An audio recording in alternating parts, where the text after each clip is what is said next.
This is how we check the students are awake, so let's see. Good afternoon, ladies and gentlemen. Good afternoon. Significantly better. It warms the cockles of your hearts when you're in this much steel on this hotter day. As long as you're enthusiastic, we'll make it. This colourful array of knights you see before you are hopefully here to entertain and educate in the most basic and physical way. They're going to beat each other black and blue. Now, a couple of notes on the combat before we start. This is not stage combat. This is not they have spent hours rehearsing who will win, who will lose, who will do what. These gentlemen are adhering to a few basic safety rules. They won't stab each other in the face, because as impressive as the display is, it's over very quickly. They will actively try not to actually hack any other part of their opponent off, because generally speaking we run out of combatants. But they will genuinely be trying to hit one another, and hit one another fairly well. If you see a man struck in the helmet, they will probably be stunned, because whilst these helmets do stop the swords breaking your skull, it does feel like someone has just punched you in the head with a crowbar. So ladies and gentlemen, when you see them fight, I'm hoping we will have people cheering for our champions, getting enthusiastic. And also remember, when you do see the poor loser fall to the ground, it wasn't because he was scripted, it's because he just wasn't good enough. Now, some of you have seen the Mythbusters and the Army and the Knight displays before, and hopefully you've already had a bit of a demonstration that a 12th century knight, as heavily armoured as they are not lumbering giants in armour who can barely move. As you can see, if you wear the armour often enough, it's actually something you can move in. It's roughly comparable to a modern military harness. My cousin, who has spent an awful lot of time in deserts getting shot at, wears roughly the same amount of body armour as I do. So yes, whilst it is hot and tiresome, these men will hopefully be moving, because everyone knows the best armour is not to be there when they try and cut you.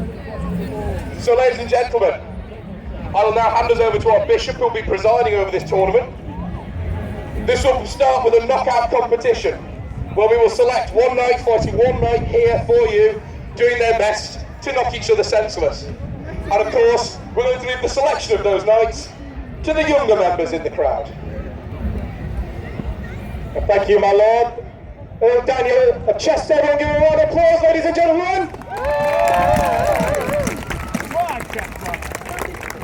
I'm Bishop Thomas Avili. I'm here to preside over this very auspicious occasion.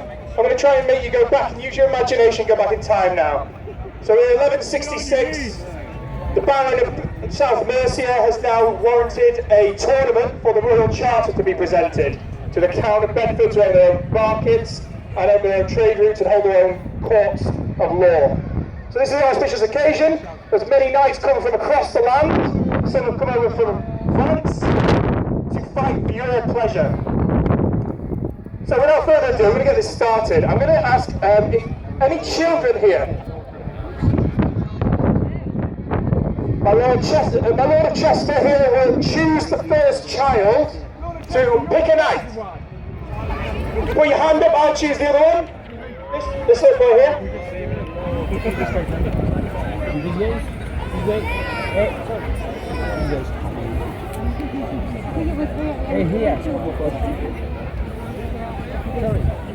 Okay.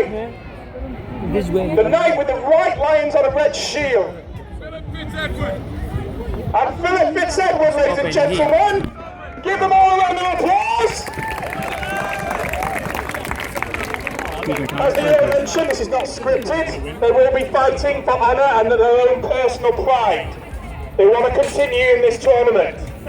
I would ask all of you if you could kindly choose a knight that you would like to fight against and cheer for.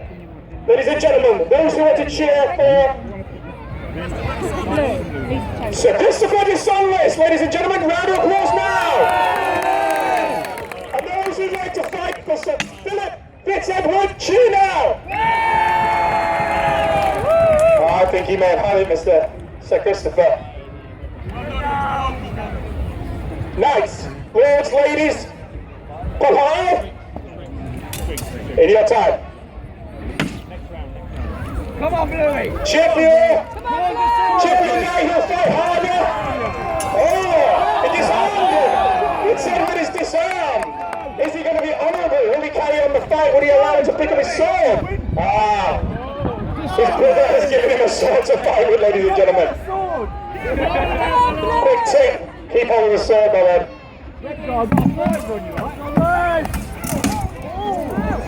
Come on, Blue! If you cheer, don't fight harder, ladies and gentlemen. Come on! As you can see, it's a war. It's almost a war of attrition. It's picking your battles. Ladies and gentlemen, your victor, Sir Christopher Basalos!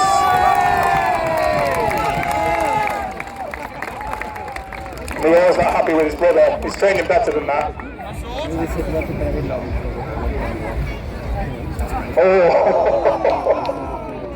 he's not wearing black for any other reason.